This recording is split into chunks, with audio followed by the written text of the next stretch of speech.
আল্লাহ আমাদেরকে অগাধ ভালোবাসেন বিধায় ছোট একটা জীবন দিছেন যাতে আমাদের খাটনি কম হয়, অল্প খাইতেই আমরা জান্নাতে চলে যেতে পারি। এই জন্যই আল্লাহ আমাদেরকে ছোট একটা জীবন দিছেন, নাইলে আমাদেরকেও 900 বৎসর জীবন দিতেন, খাটতে খাটতে খাটতে কমর ঝুঁকা যেত। আল্লাহ চায় না এই উম্মত বেশি খাটো, কেননা প্রিয় পাত্র তো, এই জন্য বেশি খাটাইতে চান না, বিদায় বয়সটাও কম দিয়েছেন। যা হোক, বয়সটা কম বটে, কিন্তু সারাদিন তো আমরা এটা নিয়েই ভাবি যে এই ছোট জীবনটায় কিভাবে সুখে থাকবো। চলেন আজকে আল্লাহকে জিজ্ঞাসা করি, কিভাবে এই ছোট জীবনটায় সুখে থাকবো। আমরা আল্লাহর পক্ষ থেকে আসছি, এটা চিরসত্য। অর্থাৎ আল্লাহই আমাদের সৃষ্টিকর্তা, আল্লাহই আমাদেরকে দুনিয়াতে প্রেরণ করছেন। কারো সন্দেহ থাকলে থাকতে পারে যে আল্লাহকে চিনে না, তার সন্দেহ থাকতে পারে, কিন্তু আমরা যারা এখানে উপস্থিত আমাদের তো কোনো সন্দেহ নেই। আমরা সবাই আল্লাহর কাছ থেকে আসছি, আবার অচিরেই আল্লাহর কাছে চলে যাব। হয়তো ছোট একটা সময় আমরা এখানে থাকব,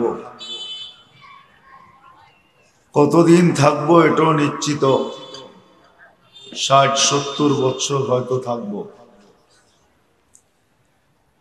60-70-এর বেশি যারা পাবে তাদের সংখ্যাটা তত বেশি না, নগণ্যই হবে। কেননা হাদিস এই কথাই আমাদেরকে বোঝায়, আমার উম্মতি বাইনা 60 ও 70। রাসূলুল্লাহ সাল্লাল্লাহু আলাইহি ওয়াসাল্লাম যদিও 1.25 লক্ষ নবীর ভিতর থেকে কোন নবীর এই তথ্য পাওয়া যায় না যে উম্মতকে বয়সের ব্যাপারে সতর্ক করছেন, কিন্তু আমাদের নবীজি আমাদেরকে বয়সের ব্যাপারে সতর্ক করছেন। 60-70 বৎসর আমাদের হবে, এর চেয়ে বেশি যারা পাবে তাদের সংখ্যাটা বড় নগণ্য হবে।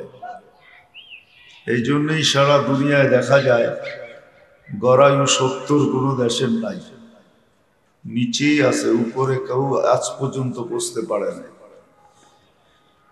অদূর ভবিষ্যতে পারবে কিনা এটাও জানি না, কিন্তু সত্য এটাই, আমাদের বয়সটা 60-70 বৎসরই হবে, এর বেশি আমরা পাবো না। বিদায় 60-70 বৎসরই আমরা দুনিয়াতে থাকবো, আবার যার কাছে আসি তার কাছে চলে যেতে হবে।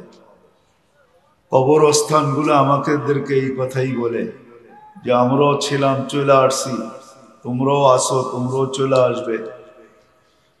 সত্য এটাই যে একদিন এই শূন্য দুনিয়া শূন্য হয়ে যাবে।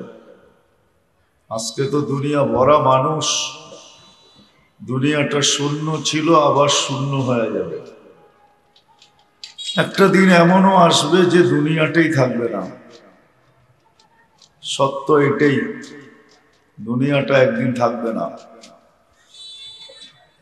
আর বানাইতে যদিও আল্লাহ 6 দিন সময় নিছেন, কিন্তু এটা উড়াইতে বেশি সময় নিবে না। এই জন্য বাংলার প্রবাদ বাক্য আছে, গড়তে সময় লাগে, ভাঙতে সময় লাগে। এটাকে উড়ানের জন্য একটা ফু লাগবে।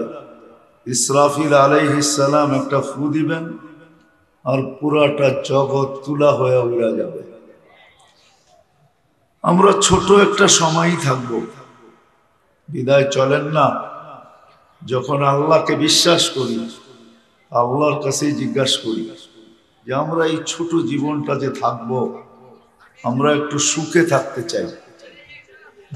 কি করলে আমরা এই ছোট জীবনটায় সুখে থাকতে পারবো? কেননা এর পরেও একটা জীবন আছে, ওটা নিয়ে আলোচনা পরেই করা চলুক। এরপরেও একটা জীবন আছে যেটা শুরু আছে, শেষ নাই। মানুষ যখন সারাদিন এই ছোট জীবনটা নিয়েই ভাবে, আমরা কিন্তু সারাদিন এই ছোট জীবনটা নিয়েই ভাবি, 60-70 বৎসরের জীবন। সাথে সাথে আরেকটা ভাবনাও আমাদের আছে দুইটা ভাবনার মাঝেই কিন্তু আমাদের 24 ঘন্টা কাটে। এই ছোট জীবনটা নিয়ে ভাবি আর এই ছোট দেহটা নিয়ে ভাবি। এছাড়া এই মজমা একজনও পাওয়া যাবে কিনা সন্দেহ হবে, যে এতটুক বয়সে কখনো নির্জনে বসে 2 মিনিট ভাবছে যে আমি তো একদিন চলে যাব, ওই জগতে একা একা কিভাবে থাকবো। এরকম ভাবনা মনে হয় 2 মিনিট আমরা কেউ ভাবি না। সারাদিন এই ছোট জীবনটা নিয়ে ভাবি আর সারাদিন এই দেহটা নিয়ে ভাবি।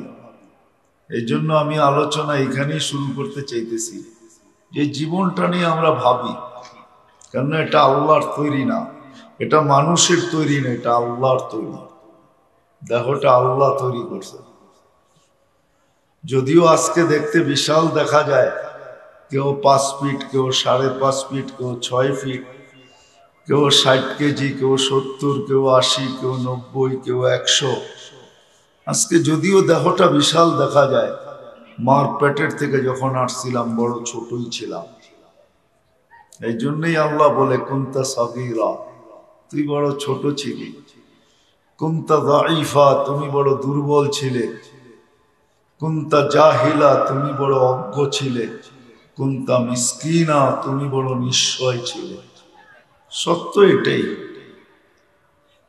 বিদায় চলেন আজকে আল্লাহকে জিজ্ঞাসা করি যে আমি ছোট জীবনটা নিয়ে সারা দিন ভাবি, 60-70 বছরের জীবন নিয়ে আমি এই জীবনটায় সুখে থাকতে চাই। কেননা এটা আল্লাহর তৈরি। যেই মেশিনই যে আবিষ্কার করো, ওটার পরিচালনার জন্য তারই দ্বারস্থ হইতে হয়। এটাই আমাদের বিবেক বুদ্ধি বলে। আমার কথা বোঝেন? যেই মেশিন যে আবিষ্কার করে, অস্তিত্ব দেয়, তারই দ্বারস্থ হইতে হয়। এটাই বুদ্ধিমানের কাজ। নিজে পাকনামি না কইরা তার দ্বারস্থ হইলে সহজ সমাধান পাওয়া যায়। যেটা আমি পরিচালনা করব কি করে, চালাবো কি করে, ব্যবহার করব কি করে। তাহলে যখন এই মেশিনটা আল্লাহই তৈরি করলেন, আমাদের দেহটা আল্লাহর তৈরি, তাহলে আমরা সহজেই তো আল্লাহকে জিজ্ঞাসা করতে পারি। আল্লাহ তো বহুত দূরে না যে জিজ্ঞাসা করা যায় না। আল্লাহ তো বড় কাছে। আকরাবু মিন হাবলিল ওয়ারিদ, আমাদের রগের চেয়েও আল্লাহ কাছে। আল্লাহকে তো জিজ্ঞাসা করা যায় যে মালিক, অস্তিত্বটা তো তুমি দিলে 60-70 বছর, এতটুকু কেন দিল? এটা গেলে আবার হারায় যাব। আমাদেরকে এত অল্প বয়স কেন আল্লাহ দিলেন?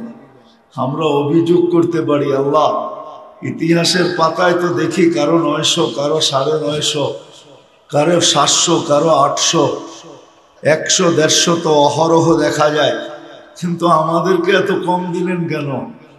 অভিযোগ করতে পারি আমরা, কিন্তু এটারও একটা জবাব আছে। আল্লাহ আমাদেরকে সমগ্র মানব জাতির ভিতর থেকে সবচেয়ে বেশি ভালোবাসেন। ভালোবাসার পাত্রকে মানুষ বেশি দিন খাটাইতে চায় না, ভালোবাসার পাত্রকে ক্লান্ত করতে চায় না, ভালোবাসার পাত্রের চেহারায় ঘাম ঝরে এটা কেউ চায় না। বিদায় আল্লাহ আমাদেরকে অগাধ ভালোবাসেন, বিদায় ছোট একটা জীবন দিছেন যাতে আমাদের খাটনি কম হয়। অল্প খাইটেই আমরা জান্নাতে চলে যেতে পারি। এই জন্যই আল্লাহ আমাদেরকে ছোট একটা জীবন দিছেন। নাইলে আমাদেরকেও 900 বৎসর জীবন দিতেন, খাটতে খাটতে খাটতে কমর ঝুঁকা যেত। আল্লাহ চায় না এই উম্মত বেশি খাটো, কেননা প্রিয় পাত্র তো, এই জন্য বেশি খাটাইতে চান না, বিদায় বয়সটাও কম দিয়েছেন।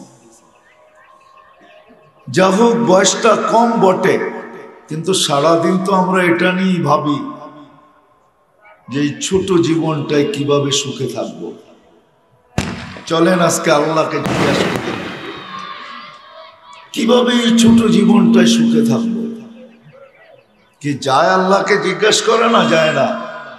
আল্লাহকে জিজ্ঞাসা করার মতো ব্যবস্থাপনা আল্লাহ আমাদেরকে দিয়া দিয়েছেন।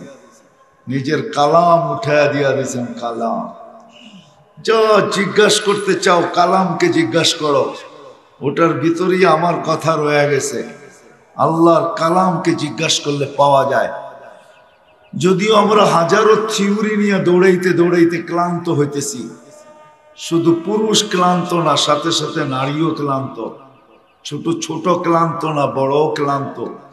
যুবক ক্লান্ত না, বৃদ্ধ ক্লান্ত। আমরা সবাই ক্লান্ত।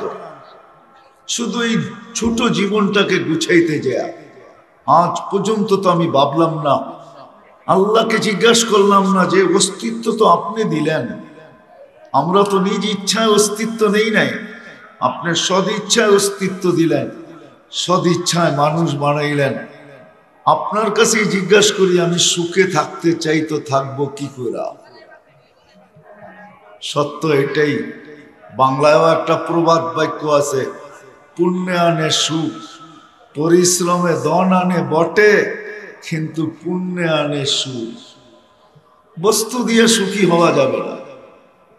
দৌড় দিতে দিতে আমরা কম দিই নাই, বস্তু সংগ্রহ করতে করতে ফ্যাক্টরি কম হয় নাই, সুপার মার্কেট নারায়ণগঞ্জে কম নাই, দোকান আর দোকান, প্রত্যেক জায়গায় বস্তুর ছড়াছড়ি, কিন্তু সুখ নাই, এটাই সত্য। কসম খোদার, আমরা যদি সুখী হইতে চাই, এই ছোট জীবনটা নিয়ে যদি সুখী হইতে চাই, তাহলে ওই থিওরি ফলো করতে হবে, ওই কথা মানতে হবে, ওনাকেই জিজ্ঞাসা করতে হবে, ওনার কথাই মানতে হবে যে তুমি যদি সুখী হইতে চাও, তখনই সম্ভব হবে। সন্তান সারাদিন পরিশ্রম করে আসার পরেও মা বাবার পাও টিপা টিপা ঘুম পড়াবে। আর যদি তা না হয়, তো সন্তান নিজের সুখের আশায় বৃদ্ধ মা বাবাকে বৃদ্ধাশ্রমে রেখে আসবে, বলবে আমি সুখে থাকতে চাই, তুমি বৃদ্ধাশ্রমে থাকো। সন্তান নিজের সুখের আশায় মা বাবাকে ট্যাবলেট দিবে, মা বাবা ঘুমাবে আর ঘুমন্ত অবস্থায় গলায় ছুরি চালাবে। ভাই ভাইয়ের সুখের আশায় ভাইকে জেলখানায় আবদ্ধ করবে, আর বাহির থেকে তালি বাজাবে আর বলবে এখন আমি সুখী। সত্য এটাই। সুখের আশায় করতে থাকবে। আজকে আমাদের সমাজে যা কিছু দেখতেছি, মার 7 টুকরা লাশ দিয়ে দেখতেছি, এটাও সন্তান সুখের আশায় মাকে 7 টুকরা করছে। বাপকে যে সন্তান গুলি করতেছে, ওকে জিজ্ঞাসা করলে বলবে যে আমি সুখ চাইতেছিলাম, বাপ মধ্যখানে বাধা ছিল, এই জন্য ছড়ায় দিছি। সুখের আশায় সে বাপকে গুলি করে, ভাইও ভাইয়ের বিরুদ্ধে কেস করে সুখের আশায়।